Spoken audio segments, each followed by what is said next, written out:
मैं Harvinder Kaur assistant professor post graduate Punjabi विभाग GGD SD college Haryana ਜ਼ਿਲ੍ਹਾ ਹੁਸ਼ਿਆਰਪੁਰ।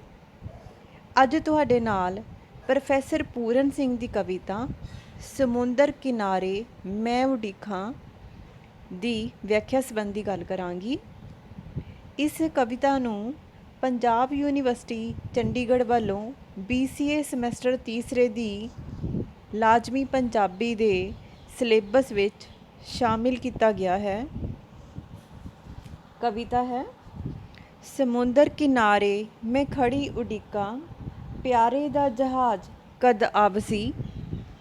ਮੈਨੂੰ ਉਦਾਸ ਖੜੀ ਨੂੰ ਦੇਖ ਸਾਰਾ ਸਮੁੰਦਰ ਆਇਆ ਡਿੱਗਿਆ ਪੈਰਾਂ ਵਿੱਚ, ਤੇ ਛੋਹਵੇ ਮੇਰੇ ਪੈਰ ਆਪਣੀ ਇਆਲ ਨਾਲ।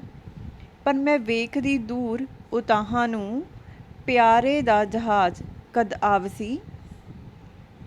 ਇਸ ਕਵਿਤਾ ਵਿੱਚ ਕਵੀ ਦੀ ਰਹੱਸਵਾਦੀ ਵਿਚਾਰਧਾਰਾ ਪੇਸ਼ ਹੋਈ ਹੈ। ਜੀਵ ਇਸਤਰੀ ਆਪਣੇ ਪਿਆਰੇ ਸਾਈਂ ਦੀ ਉਡੀਕ ਵਿੱਚ ਹੈ, ਪਰ ਉਹ ਸਮੁੰਦਰ ਨੂੰ ਮਹੱਤਵ ਨਹੀਂ ਦਿੰਦੀ ਅਤੇ ਉਸ ਵੱਲ ਧਿਆਨ ਨਹੀਂ ਦਿੰਦੀ।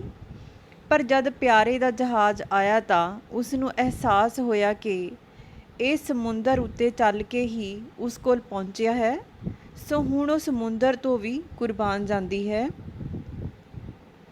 ਕਵੀ ਜੀਵ ਇਸਤਰੀ ਦੇ ਰੂਪ ਵਿੱਚ ਆਪਣੀਆਂ ਭਾਵਨਾਵਾਂ ਦਾ ਪ੍ਰਗਟਾਵਾ ਕਰਦਾ ਹੈ ਕਿ ਉਹ ਸਮੁੰਦਰ ਕਿਨਾਰੇ ਖੜੀ ਆਪਣੇ ਪ੍ਰੀਤਮ ਦਾ ਇੰਤਜ਼ਾਰ ਕਰ ਰਹੀ ਸੀ ਕਿ ਉਸ ਦੇ ਪ੍ਰੀਤਮ ਦਾ ਜਹਾਜ਼ ਕਦੋਂ ਕਿਨਾਰੇ ਉੱਤੇ ਆ ਕੇ ਪਹੁੰਚੇਗਾ। ਪਰ ਉਸ ਨੂੰ ਉਦਾਸ ਖੜੀ ਨੂੰ ਵੇਖ ਕੇ ਸਾਰਾ ਸਮੁੰਦਰ ਹੀ ਆ ਕੇ ਉਸ ਦੇ ਪੈਰਾਂ ਵਿੱਚ ਵਿਛ ਗਿਆ। ਉਸ ਨੇ ਆਪਣੇ ਗਰਦਨ ਦੇ ਵਾਲਾਂ ਨਾਲ ਉਸ ਦੇ ਪੈਰਾਂ ਨੂੰ ਛੂਹਿਆ ਅਤੇ ਉਸ ਨਾਲ ਪਿਆਰ ਕੀਤਾ ਤੇ ਹਮਦਰਦੀ ਪ੍ਰਗਟਾਈ।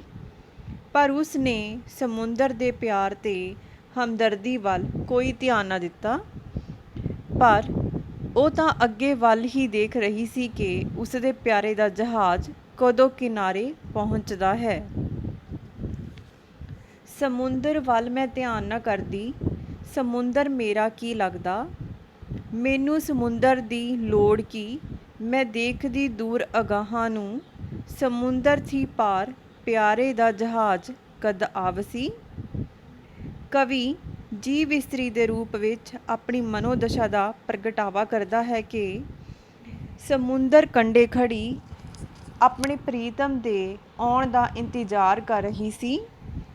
ਇਸ ਹਾਲਤ ਵਿੱਚ ਸਮੁੰਦਰ ਨਾਲ ਪਿਆਰ ਤੇ ਹਮਦਰਦੀ ਦਾ ਪ੍ਰਗਟਾਵਾ ਕਰਦਾ ਹੈ, ਪਰ ਉਹ ਇਸ ਦੀ ਪਰਵਾਹ ਨਹੀਂ ਕਰਦੀ।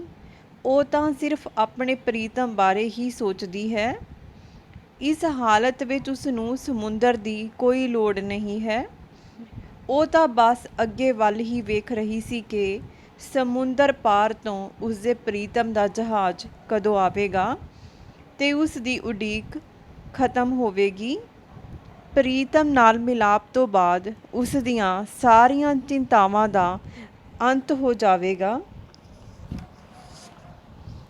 ਉਹ ਆਇਆ ਜਹਾਜ਼ ਪਿਆਰੇ ਦਾ ਲਹਿਰਾਂ 'ਤੇ ਟੁਰਦਾ, ਜਹਾਜ਼ ਵਿੱਚ ਬੈਠਾ ਮੇਰਾ ਸਿਰ ਦਾ ਸਾਈਂ। ਮੈਂ ਤਾਂ ਓੜ ਸਮੁੰਦਰ ਨੂੰ ਪਿਆਰਿਆ, ਮੈਂ ਤਾਂ ਸਮੁੰਦਰ ਸਾਰੇ ਥੀ ਵਾਰੀ ਵਾਰੀ। ਜਿਸ ਉੱਤੇ ਆਇਆ ਜਹਾਜ਼ ਉਹ ਪਿਆਰੇ ਦਾ। ਜੀਵ ਇਸਤਰੀ ਸੰਸਾਰ ਰੂਪੀ ਸਮੁੰਦਰ ਕਿਨਾਰੇ ਖੜੀ ਆਪਣੇ ਪ੍ਰੀਤਮ ਦੇ ਜਹਾਜ਼ ਦੇ ਆਉਣ ਦਾ ਇੰਤਜ਼ਾਰ ਕਰ ਰਹੀ ਹੈ। ਅਚਾਨਕ ਉਹ ਵੇਖਦੀ ਹੈ ਕਿ ਸਮੁੰਦਰ ਦੀਆਂ ਲਹਿਰਾਂ ਉੱਤੇ ਉਸ ਦੇ ਪਿਆਰੇ ਦਾ ਜਹਾਜ਼ ਤੁਰਿਆ ਆਉਂਦਾ ਪਿਆ ਹੈ। ਉਸ ਜਹਾਜ਼ ਵਿੱਚ ਉਸ ਦੇ ਸਿਰ ਦਾ ਮਾਲਕ ਬੈਠਾ ਹੋਇਆ ਸੀ। ਉਹ ਸੋਚਦੀ ਹੈ ਕਿ ਪਹਿਲਾਂ ਤਾਂ ਸਮੁੰਦਰ ਅਰਥਾਤ ਸੰਸਾਰਕ ਲੋਕਾਂ ਦੀ ਕੋਈ ਪਰਵਾਹ ਨਹੀਂ ਕਰਦੀ ਸੀ, ਪਰ ਹੁਣ ਉਸ ਦੀ ਹਾਲਤ ਇਹ ਹੈ ਕਿ ਉਹ ਤਾਂ ਸਾਰੇ ਸਮੁੰਦਰ ਉੱਤੋਂ ਹੀ ਕੁਰਬਾਨ ਜਾ ਰਹੀ ਹੈ, ਕਿਉਂਕਿ ਉਸ ਦੇ ਪਿਆਰੇ ਦਾ ਜਹਾਜ਼ ਸਮੁੰਦਰ ਰਾਹੀਂ ਹੀ ਉਸ ਵੱਲ ਪਹੁੰਚਿਆ ਹੈ। ਅਰਥਾਤ ਉਸ ਦਾ ਆਪਣੇ ਪਿਆਰੇ ਨਾਲ ਮੇਲ ਸਮੁੰਦਰ ਕਰਕੇ ਹੀ ਸੰਭਵ ਹੋਇਆ ਹੈ। ਹੁਣ ਉਸ ਨੂੰ ਸਮਝ ਆ ਗਈ ਹੈ ਕਿ ਸਮੁੰਦਰ ਭਾਵ ਸੰਸਾਰਕ ਲੋਕਾਂ ਵਿੱਚ ਵਿਚਰਦਾ ਹੋਇਆ ਹੀ ਉਸ ਦਾ ਸਾਈਂ ਉਸ ਕੋਲ ਆਇਆ ਹੈ। ਇਸੇ ਕਰਕੇ ਹੁਣ ਉਹ ਸੰਸਾਰ ਨੂੰ ਪਿਆਰ ਕਰਨਾ ਆਰੰਭ ਕਰ ਦਿੰਦੀ ਹੈ। ਮੈਂ ਤਾਂ ਘੋਲ ਘੁਮਾਈਆਂ ਸਮੁੰਦਰ ਸਾਰੇ ਦੇ ਪਾਣੀਆਂ, ਮੈਂ ਉਹਦੇ ਕੇਸਰੀ ਸਿਰ 'ਤੇ ਹੱਥ ਫੇਰਦੀ, ਮੈਨੂੰ ਉਹਦੀ ਸਿੰਘ ਗਰਜ ਲੂ ਲੂ ਭਾਂਦੀ ਹੁਣ ਜਿਗਰਾਂ ਵਿੱਚ ਚੁੱਭਦੀ। ਮੈਂ ਮੱਲੋ ਮੱਲੀ ਸਮੁੰਦਰ ਸਿੰਘ ਨੂੰ ਪਿਆਰਦੀ, ਸਮੁੰਦਰ ਤਾਂ ਮੇਰਾ ਰੂਹ ਹੈ, ਉਹ ਆਇਆ ਜਹਾਜ਼ ਪਿਆਰੇ ਦਾ ਸਮੁੰਦਰਾਂ 'ਤੇ ਟੁਰਦਾ।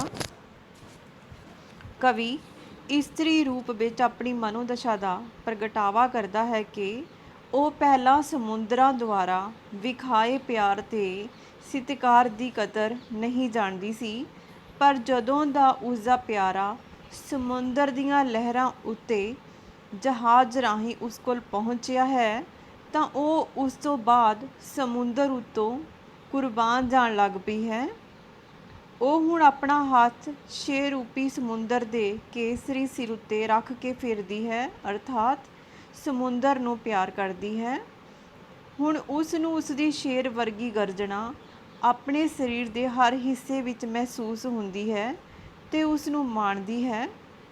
ਉਹ ਉਸਦੇ ਜਿਗਰ ਵਿੱਚ ਵੀ ਚੁੱਭਦੀ ਹੈ। ਉਹ ਸਮੁੰਦਰ ਰੂਪੀ ਸ਼ੇਰ ਨੂੰ ਬਦੋ ਬਦੀ ਪਿਆਰ ਕਰਨ ਲੱਗ ਪਈ ਹੈ।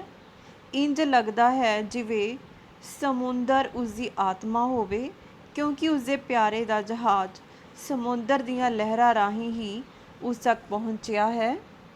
ਧੰਨਵਾਦ।